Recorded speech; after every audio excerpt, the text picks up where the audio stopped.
Oh, sure. No problem.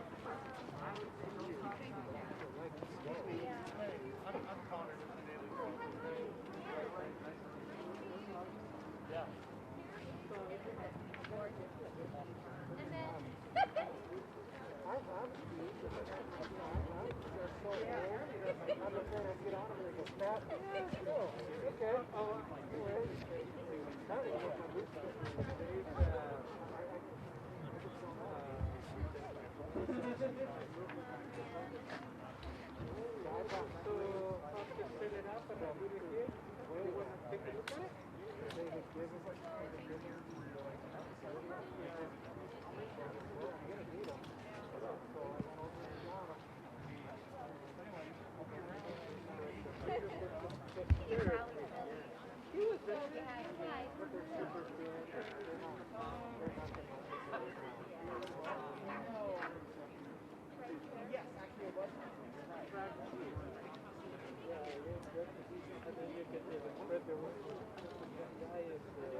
Okay, that's better.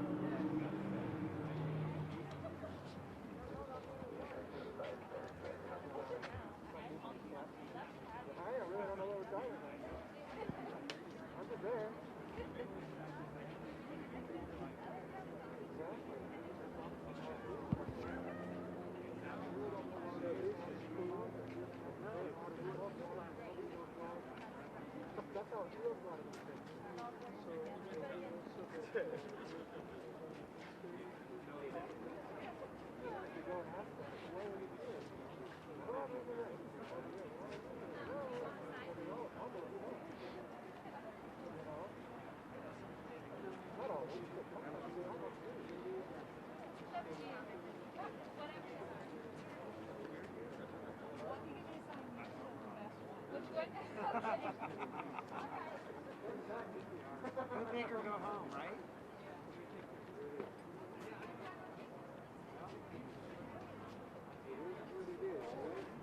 Oh, come on. It's cold.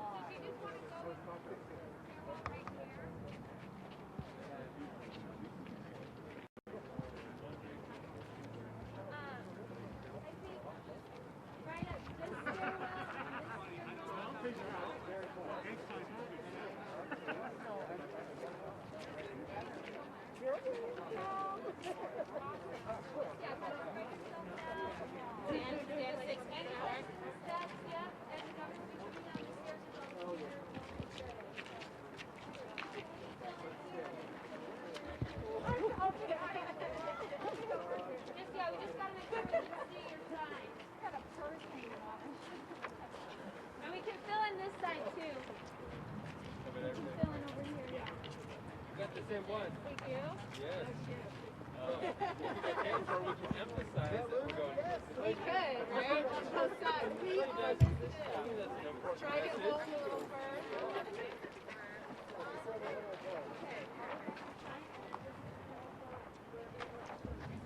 I don't know, what do you think? I think it's fine. Yeah? Yeah? I think it's kind of impactful, to be honest.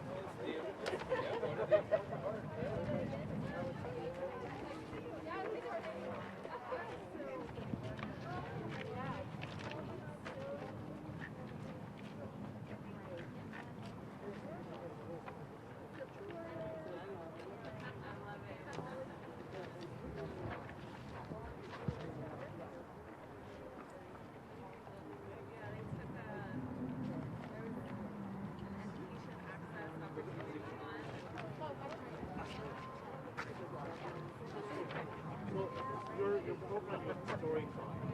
Is that for what you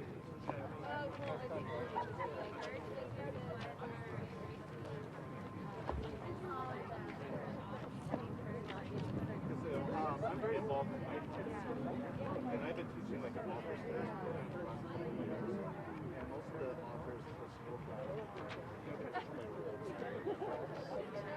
so this year I've incorporated one author of color who told a story about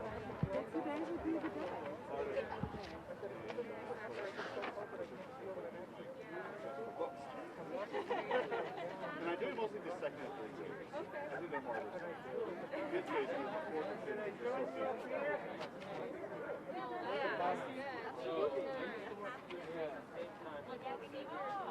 Yeah. Yeah, that'd be great. Yeah, I'm so pleased. Oh, I know which one is yours, and then I'll just pick it. So, like, there's a wonderful book called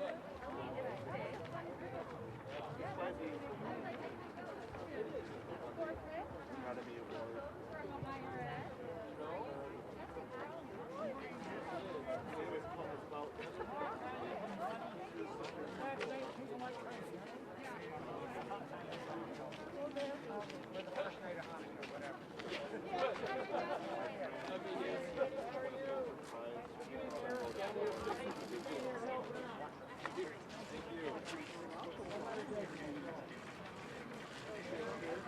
Good, Governor Herbert, it's been a long time. We're sad that we didn't get to see kind of really any art experience this year.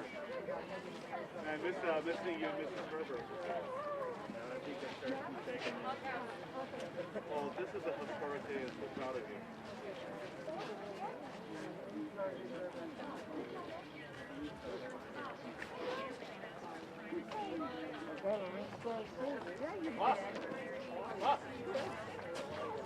Good morning, everyone. We'll get started in just a few minutes. We're going to get the speakers seated. Today's kind of a reverse press conference, so we'll have them seated in the audience, and we'll invite members of the attendees to join us on the stairs. Thank you.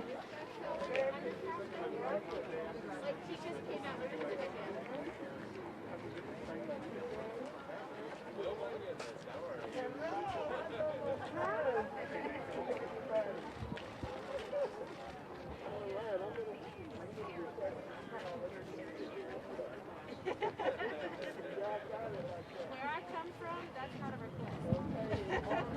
Yeah, that's an automatic. Andrea. I am I'm actually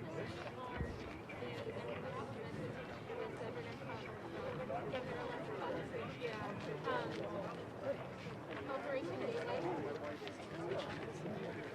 Yeah, I'm on Operation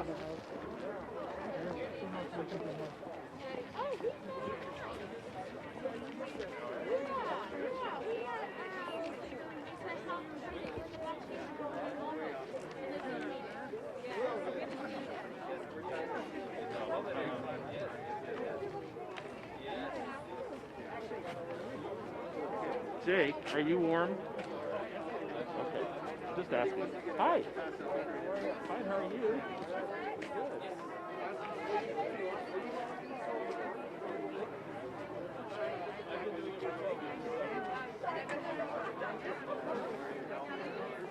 Good.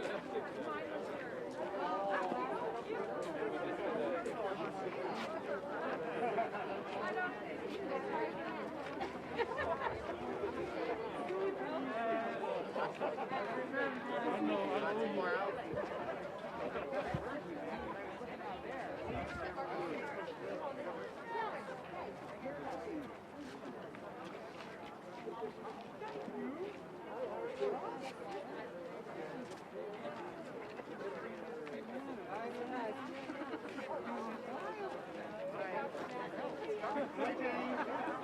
Also, good to see you.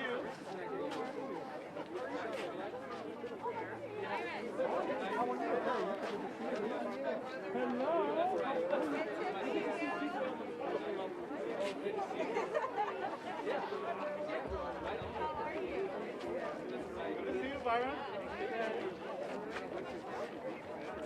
All right, everyone. We'll start in about 30 seconds, a minute. If you're up on the stairs, make sure that you are really well spaced apart from those around you. If you need to step up a few stairs or to the right or to the left, that's just fine. We are outside and all wearing masks, but we want to make this as safe as possible for everyone. Thank you.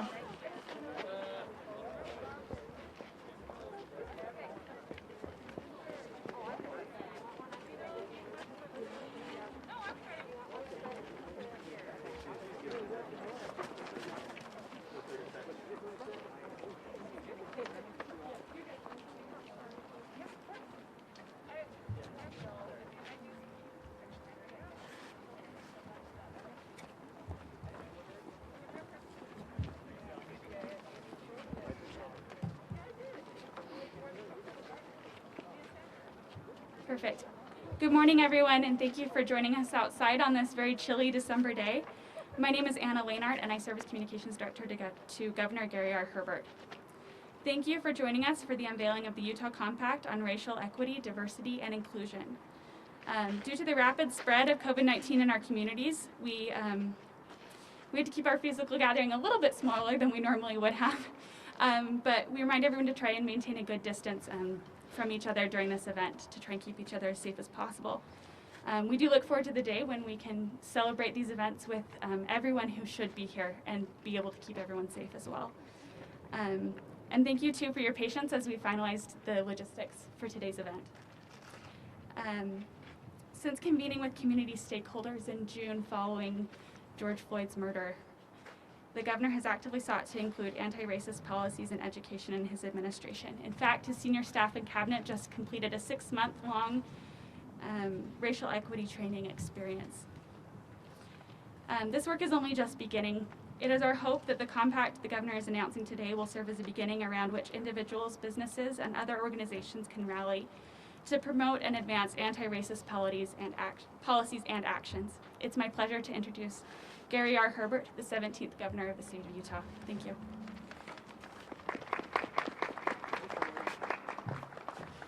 Well, thank you, Anna. I am honored to be here. I know it is cold. It is chilly outside, but I think all of us feel warm in our hearts because of the occasion that brings us together. I've had the opportunity as the governor of this great state to participate in many important events in my 11.5 years as governor and 4.5 years as lieutenant governor. But this is probably going to be, I think, one of the most memorable of all the occasions, all the events that I've participated in today. Again, as I look at the challenge we have today, I'm reminded of an event I had a little over 7 years ago when we gathered together to commemorate and celebrate the 50th anniversary of Martin Luther King's I Have a Dream speech. Most of us know of that speech. We lived through it. We appreciate the words and the message that it embodied.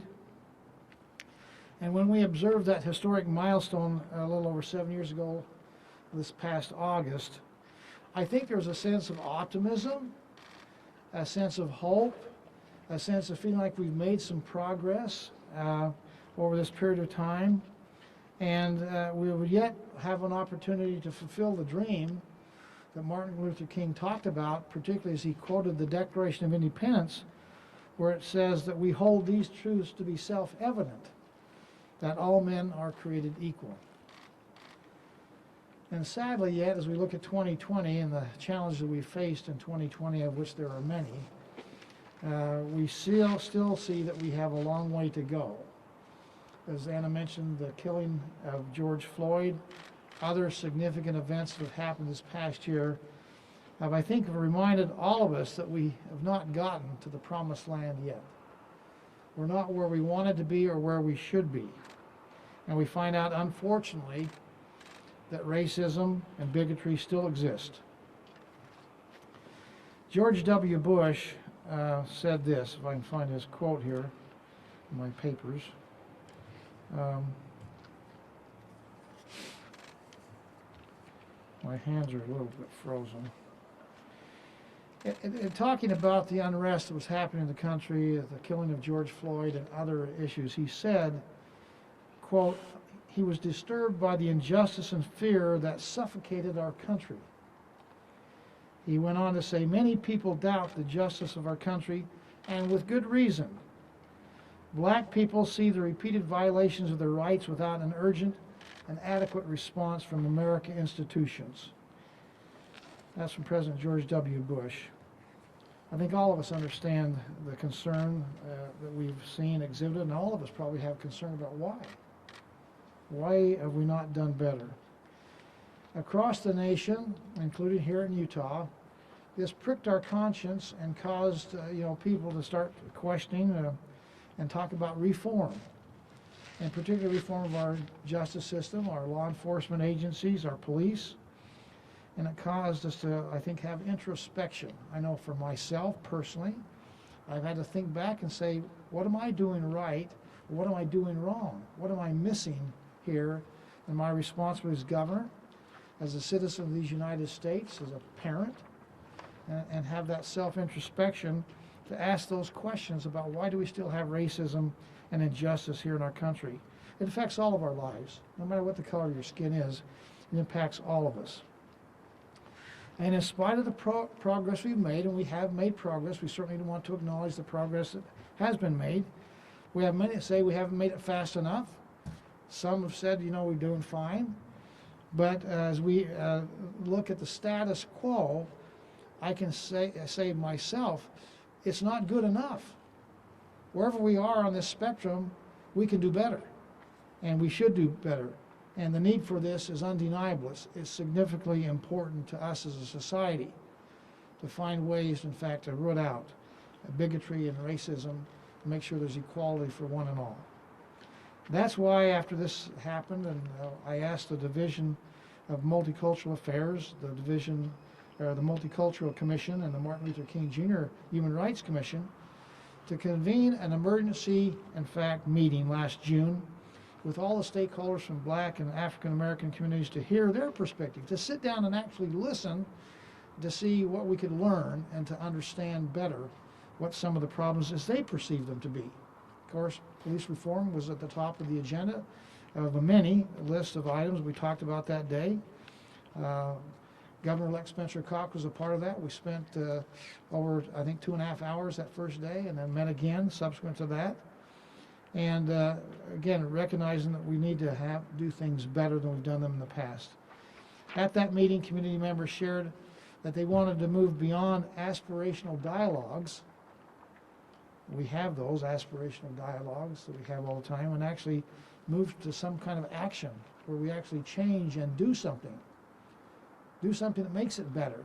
Make something that advances our ideal of having a colorblind society. And as we talk about that, what does that mean for government? What does that mean to change our policies? What does it mean to help our fellow man change their hearts and minds, which is ultimately where we need to be. As many of you know, I committed at that time to go beyond just the conversation and actually to engage in policy review and practice, and to take some tangible actions. And as many of you are aware, we've already taken some important actions. It's a step in the right direction. It's a start. For example, I signed into law the Utah legislature's bill that banned police chokeholds. Over the past 6 months, members of my administration, including cabinet-level members and staff, have undergone training to better understand racial injustice and the systemic nature of oppression. We've learned new terms like microaggression, and what that means, that sometimes we inadvertently give offense when not meaning to give offense. This includes training that went beyond inclusion and diversity to explore the historical context of race and our relationships, and how it intersects with housing, healthcare, education, criminal and juvenile justice systems, and the invisibility, sometimes we don't see it, of systematically marginalized identities, among other things that we talked about at the time when we were working on today. Still, this is only the beginning of the work that remains to be done to get us to where we ought to be. This is what I would like to call a new beginning, a new opportunity that really in many ways is provided to us because of 2020. A chance for us to in fact take stock of ourselves, have introspection. The COVID pandemic, for example, has shown us that, brought to light that we have shortages with our minority communities, our communities of color when it comes to economic opportunity, to education, the cultural inequities that confront our Black, Latino, Asian, Pacific Islander, and Native American communities. And they exist. We all know that. And the question is, what are we going to do about it as a community? I would just make a couple of observations here in conclusion. We must act. We can't sit back and ignore the problem as if somehow it will magically go away. We need to be bold.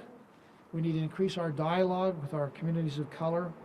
We need to have discussions and better understanding. Sometimes we need to listen so we can learn and understand before we can be understood. And we must do it now. There's no reason to put off. Again, we have an opportunity with this new beginning to start now anew. As Robert F. Kennedy said, every time we turn our heads the other way, when we see the law flouted, when we tolerate what we know to be wrong, when we close our eyes and ears to the corrupt because we are too busy or too frightened, when we fail to speak up and speak out, we strike a blow against freedom and decency and justice. The Utah Compact on Racial Equity, Diversion, and Inclusion that we are introducing today is aimed at accelerating our forward momentum in ending racism, promoting equality, and making our state more inclusive. I think we can set a good example to the rest of the country to follow as we do this, by the way. It's based on the following 5 principles and actions. I expect that our communications department will make sure you all have copies of this compact. Again, we did some good work with the Immigration Compact years ago. We think this is another way for us to raise the bar and step forward in a very positive way. The 5 principles and actions we have in this compact are: 1, acknowledgement and action. We must acknowledge that racism exists, and our actions do make a difference. We call out racism wherever we see it and take purposeful steps to stop it. 2, investment. We invest our time and our resources to create greater opportunity for people of color. Eliminating racial and ethnic disparities requires our significant effort and our investment. 3, public policies and listening. We advance solutions to racial ills by listening and creating policies to provide equal opportunity and access to education, employment, housing, and health care. 4, engagement. We engage to effect change. Broader engagement, equitable representation, and deeper connection across social, cultural, and racial lines will uphold the principle of nothing about us without us. Increased listening and dialogue is important as we engage. And last but not least, number 5, movement, not a moment. Utahns unite behind a common goal to create equal opportunity. We affirm our commitment that will not be just a passing moment, but a legacy movement of social, racial, and economic justice. We are all in.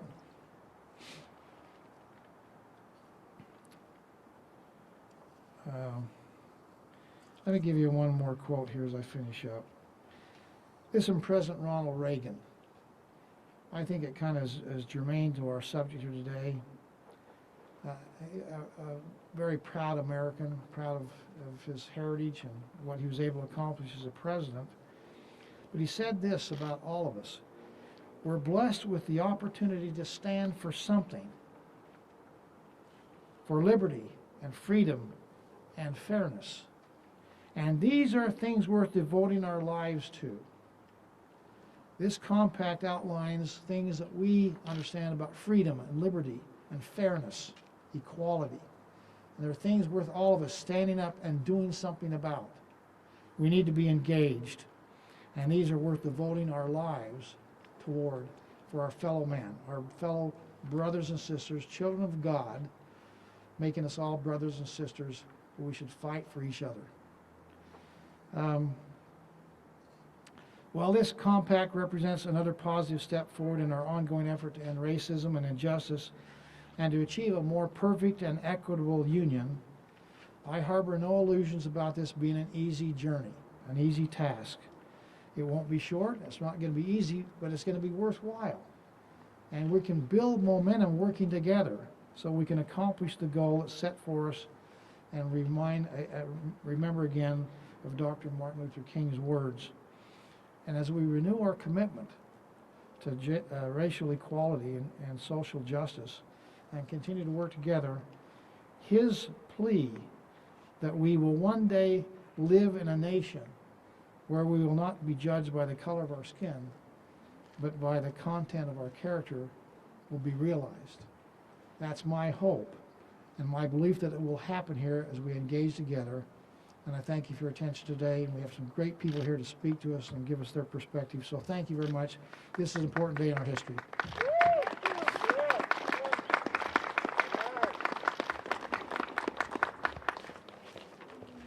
Thank you, Governor. Next, we will have the opportunity to hear from Dustin Jansen, the Division Director of Indian Affairs. He will be followed by Representative Sandra Hollins and Senator Jani Iwamoto. Thank you.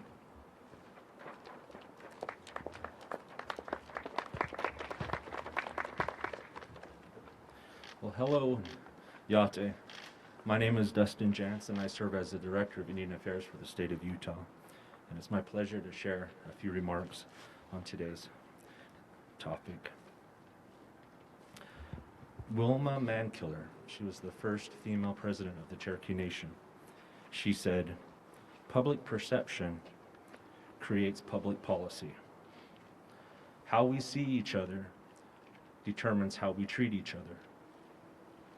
And I feel like this compact is going to go a long way in helping us see each other differently, to see each other better, or as Governor Herbert said, to even see each other when we haven't been before. The compact points out that racism is more than just a character flaw of individuals. It is a system of ideas, beliefs, and practices, structures and policies that give some people greater opportunity than others. Unraveling centuries of racism requires anti-racist action and policies that need to go into effect now. It means being proactive in bettering our relationships with each other. It means actively being fair and just to one another. It means including the voices of minority communities at the table where decisions are being made, especially when those decisions affect their lives. I work with the Native communities and tribal governments in this state, and I feel like this compact is a great addition to the governor's executive order on tribal consultation. That executive order required state offices to develop